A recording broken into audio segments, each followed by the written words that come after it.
Silimachamancer. Yeah, the title is not a clickbait. Some of you might be aware that Jagersma is working on an updated version of his descriptive grammar of Sumerian, and some chapters are already available on academia.edu. What's important now is the latest one about the pronouns. These chapters are much more detailed than the earlier ones, sometimes contain new observations. Generally, these are much more informative, easier to follow, well organized. The improvement is huge. In this chapter, there's something that actually changes how we should translate the famous Sumerian joke that goes Urkire, jestem się in kurma, ningname eikinu monter. Nenegalit kaneshe. There's going to be a separate video where we translate this joke together, and I'm going to point out a few issues with this text that made me add some syllables when pronouncing it. About my pronunciation, there's going to be another separate video anyway, but if the well-known translation is correct, why would it be incorrect? Then this is how I would say it. What's important now, and a bit unfortunate too, is that I keep referring to this joke in my videos. If you follow my videos, you've already seen these.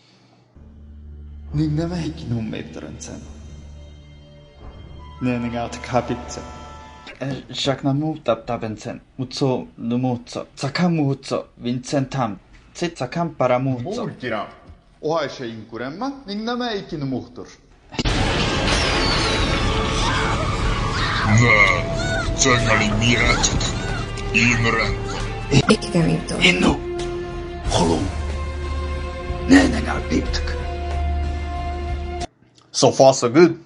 But now, Jagersma made some observations about the word here that's normally translated as this one. You pick up any textbook, it's translated as this or this one. You go to EPSD, same. Go to Wikipedia, same. Wiktionary, same. This word here is pronounced as nan and means this one or this.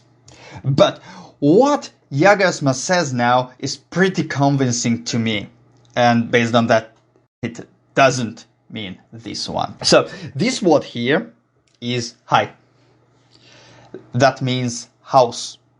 The sign itself is transcribed as E2, and performers who mostly follow the standard Sumerological pronunciation would mostly pronounce it as E or E. But that would approximate the later form of the language. The early form of this word is reconstructed as hai.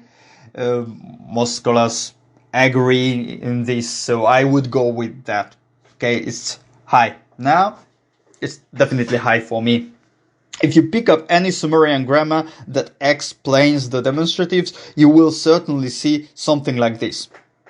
Haye, hayshe, hayre. Haye would be translated as this house. And the other two are some variations of that house. In Jagersma's opinion, hayshe would be less far away from the speaker than hayre, so his translations would be that house for hayshe and yonder house for hayre. Although I can't determine how much intuitive sense it has for a native English speaker nowadays. If you speak Turkish, I think haye would roughly translate to bu ev, hayshe to shu ev, and hayre to o ev. This is the closest I can get. This distinction doesn't exist in Hungarian, so the closest I can get is through Turkish, roughly. Okay, so close to the speaker, re, far away, far from both the speaker and the listener, maybe not even visible in the situation, and hayshe is somewhere in between. You pick up a textbook about Sumerian grammar, you will see something like this. Maybe without the vowel lengths. So maybe you will just see haye, haishen, haire, but something like this. And of course, maybe it is going to be and you got the point. Now, you will also read that instead of haye, you might find something like haipi or haipe. These two are the same thing, basically, just reconstructed differently by different scholars. P is the older reading of this morpheme.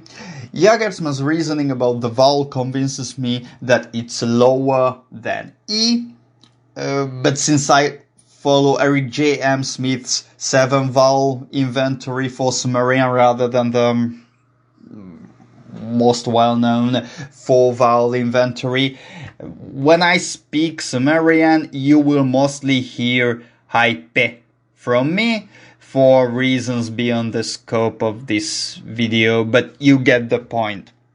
Now, let's leave this p thing alone and return to the original 3 suffixes. So, these are the basic Sumerian way to say this house and 2 different versions of that house.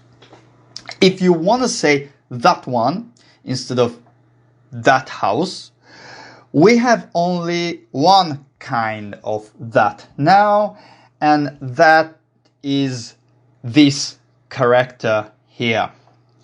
In standard Sumerology, it is mostly reconstructed as ur, although it could have been read as mur too, and many other things.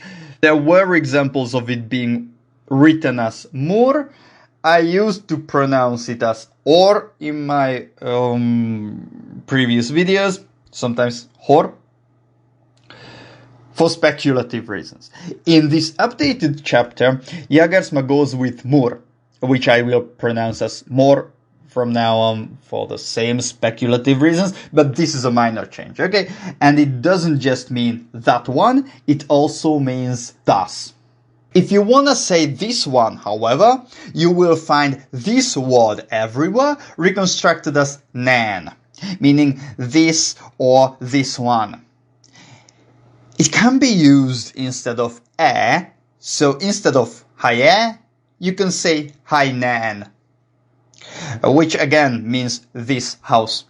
Or it can be used alone, in which case nan means this one. And since Sumerian, especially in the early times, didn't write syllable final consonants frequently, it can frequently be found written like this.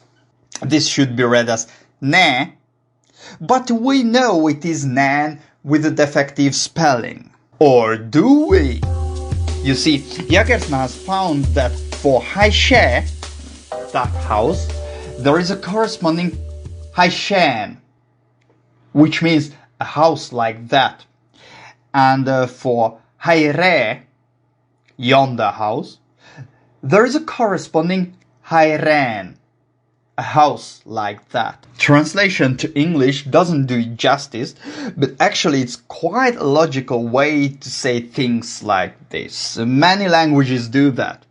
So, based on this, and the fact that the supposed nan still like this, even in contexts where syllable final consonants otherwise are written, he says we are actually dealing with a na and a nan here.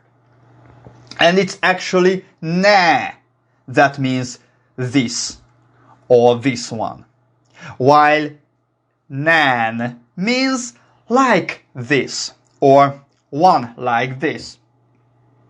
It's important, and for me it's convincing too. Now to the joke. So here's the joke. Just look at it. Okay, you do not have to know Sumerian in order to find the problem here. Okay, it's the last line, the third line. If you paid attention, or if you're autistic, you might notice this thing here these first two characters. Yeah, so this is definitely nan. This character is there. The pronunciation must be nan. And if it is nan, then this is not this one. This is one like this. The punchline of this joke is not, I'm gonna open this one. It's, I'm gonna open one like this. It's not this one. And it's a tragedy for me. I have been relying on this. I have to come up with something. And as I said, there's going to be a video where we translate this joke. There are issues here. For example, this character here, this is supposed to be the verbal stem for ngātaka. That is to open. But there should be a pre-radical morpheme before the stem. And there isn't one. This happens sometimes in Old Babylonian texts. It is very rare. And when it happens, I don't actually know whether I'm supposed to read it as it is written, or I'm supposed to insert some neutral, semantically empty affix when I read it. So whether I'm supposed to read it as ngātakan or the way I've said it at the beginning of the video, that was ngāitakan. And also the fact that it is written only once bothers me. Normally, the progressive form of this verb is written with the sign, the character being doubled, and while some scholars read it as taka taka, some read it as tata. I go with this shorter one. So I would normally say this verbal form as iptatan. This is clearly not what's written here, and also there's supposed to be an extra at the end of nan, so it's supposed to be nene. There are problems with this text here. It was not the point of the video. The point of the video is that from now on, I'm going to work with an updated Sumerian grammar, where nan no longer means this one, but one like this. And well, there is one video that's not yet published where nan clearly means this one, but in the future I should come up with something. Okay, thank you for watching. Have a nice day. Silim.